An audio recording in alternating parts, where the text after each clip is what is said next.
We're back here with Dave and Adam at the DNA Sports Report. I'm your host, Kate McGowan. Free agency moves and trades are coming in every day as teams prepare for the draft. The Cleveland Browns are one team who have made plenty of moves so far. Dave, who do you think of the Browns so far this season? You know, they had a plan when Mike Holmgren came in and was the GM of this team that they wanted to rebuild from scratch, and that's what they did. They got rid of all of their quarterbacks. They released Derek Anderson. They traded Brady Quinn to the Broncos.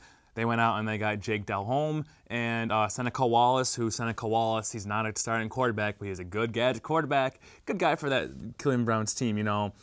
You got to look at the Browns. Do I think they got better? No, they're the Browns. The Browns really haven't had a talented team since Derek Anderson went to the Pro Bowl, and that's because they had a speed at wide receiving position.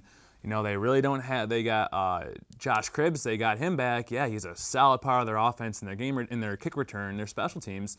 Their defense is still subpar, and you know Jake Delhomme threw like 7,000 interceptions last year or something like that. You know, they're not much better. They're a building team. They're better than the Bills. I'll give them that, but they're getting there. They're doing a lot of moves for them than the Bills are. So I didn't think it was possible for the Cleveland Browns to get any worse, but they got worse. Unbelievable. They traded away two quarterbacks that were decent in Brady Quinn and Derek Anderson, and they picked up the interception machine known as Delhomme, who is in Carolina, and then they pick up Seneca Wallace, who didn't do anything in Seattle, made that team worse. Hasselbeck was injured. They got rid of a future quarterback in Brady Quinn and brought up an aging quarterback who throws a lot of interceptions. I couldn't believe it. They got worse. Yeah, that's kind of unbelievable, I guess. Yeah.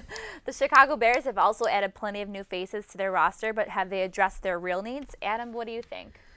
I think the Bears got really good. I think those are one of the teams that needed to make moves, and they did it. They added Julius Peppers at the defensive end. That'll put more pressure on the defense. The defense will be able to make more plays, and they added Taylor, the running back, who I think they had some issues at running back last year, and I think they addressed those. They still got some work to do, but up until this point, they did pretty well. Watch for them to pick up some key pieces in the draft, though. you know, I think, and to some extent, going out and getting Julius Peppers is always going to improve your team no matter who you are. But I think one of the biggest things that the Bears did was hiring Mike Martz as their offensive coordinator. He's Mike Martz, the coach who made the St. Louis Rams offense back when they went to the Super Bowl, a prolific offense that is called the greatest show on turf, I believe, if I remember correctly. But they still need a quarterback. You know, Jay Cutler, he threw a lot of interceptions. You know, he wasn't the quarterback they needed him to be. You know, they didn't address. Hopefully, they do in the draft their offensive line. They need an offensive line because Jay Cutler was on his back more than he was throwing the ball last season, and they still have a very small and weak depth at defensive back. So they made some good key additions with Peppers and Taylor, but they didn't really address what they needed, really. So. And the Cardinals and Chargers have lost a lot of talent this offseason so far. Dave, what do you think this means for Arizona? You know, they lost their Pro Bowl quarterback, the guy who brought them to as far as they got in Kurt Warner. You know, you got Matt Leinart backing him up, but when Matt Leinart had the limelight, when he had the ability to be a starting quarterback, he went out there and he threw up goose eggs, and that's why he lost the job to Kurt Warner. You know, they also lost Anquan Bolden. You know, he's number 2 receiver behind Larry Fitzgerald, but he's a great number 2 receiver to get coverage off Larry Fitzgerald. And, you know, they lost Antrell Roll to, I forget the team who it was, but they lost him, and it's a huge part of your defense. They're not making the playoffs next year, I don't think. Yeah, I totally agree with you there, which is shocking all in its own. But they lost Kurt Warner. They don't have a solid quarterback. They lost a great receiver in Bolden.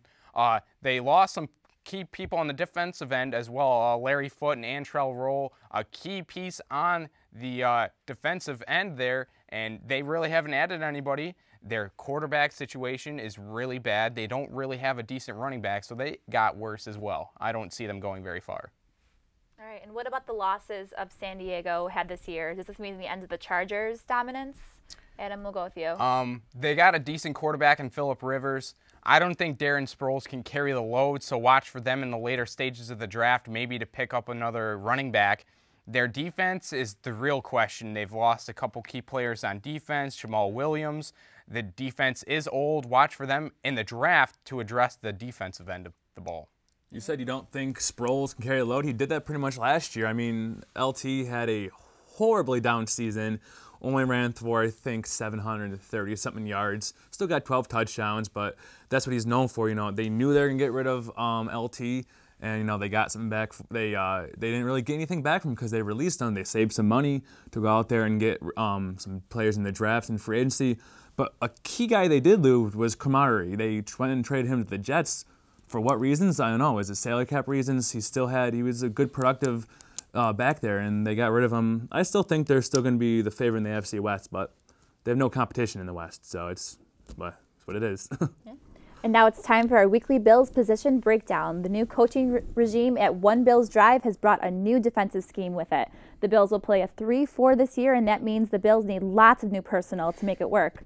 All the real work is done in the trenches, so let's start there on the defense. Adam, well, actually, we'll go with Adam first. What do you think about that? The 3-4 defense, to me, is a head-scratcher. I like it, but with the personnel that the Bills have right now, they really need to change things. Paul Posluszny is a good linebacker, but I also think they need to add some pieces in the draft, which is catch-22 because they also needed to address a lot on the offensive end. So, Dave, I don't know really where the Bills are going to go in the draft and defensively as a whole, especially with the changing of the defensive pattern there. Yeah, when you go to a 3-4, the main position in a 3-4 is your nose tackle. They do not have a guy. You look at the size. Marcus Stroud, yeah, he has the size to be a nose tackle, but he doesn't have the speed. They have nobody who's really has the speed and the size to be a starting nose tackle. With Kyle Williams, he is kind of iffy. Now, you got to look at some of the ways they came in to address the defensive side of the ball. You know, they went and they, Andre Davis from Denver, they had him meeting with them for a couple days today and yesterday and today. And just recently, I got word that Dwan Edwards was also in town. None of them really fit their description for a nose tackle, which leads me to believe, do you go nose tackle in the draft? Because there's not really a lot of quality guys out there that you can think would fit that scheme for the Bills. You know, and they need offensive line, do they need a quarterback, or they need a nose tackle? Adam, what do you think is their most important part? It's funny because we break down the Bills every week, and every week we say they need a person here, or they need a person here. They need a running back. They need a quarterback. Now we're switching up the defensive scheme, and 3-4 is primarily a fast defensive scheme, and they really don't have anybody that fast on the line or in the secondary to play this kind of scheme. Marcus Stroud, definitely not a 3-4 type of nose tackle. He can plug up the hole, but he really can't do anything else. He's not that fast. He's not going to get to the quarterback like that. He maybe take on another blocker, but you're looking with a 3-4, you're looking at speed, and that's something the Bills are severely lacking, and the whole team needs to be restructured because they don't have any offensive pieces, and we've gone through the defense now, and we're thinking to ourselves, who's going to play on the defense now because we're switching schemes? I have no idea. To answer your question, I have no idea where we're going. Well, actually, I want to go back to touch on a point you said the Bills weren't don't have no speed. The Bills' defense actually is one of the youngest, quickest defenses in the NFL.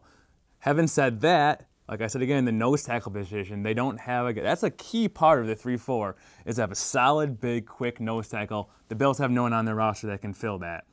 I mean, if you go back and look at some of the games, every time there's a tackle made by the Bills' defense is like 7 Bills are at the ball tackling a guy. They have speed. It's just they don't have anybody to pick that glaring need for a nose tackle, and there's no one in the draft that can do that either. So I don't know. I don't even want to think about the Bills. They might have speed, but they lack experience. They lack talent.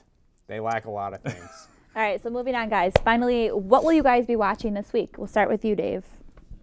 March Madness. All right. That's simple. March Madness and SU Lacrosse going to repeat as national champions, so I'll be watching them with a close eye as well. All right, well, that's the time for today. Thanks for tuning in to DNA Sports Report. I've been your host, Kate McGowan, and along with Dave and Adam, when it comes to sports, it's in our blood.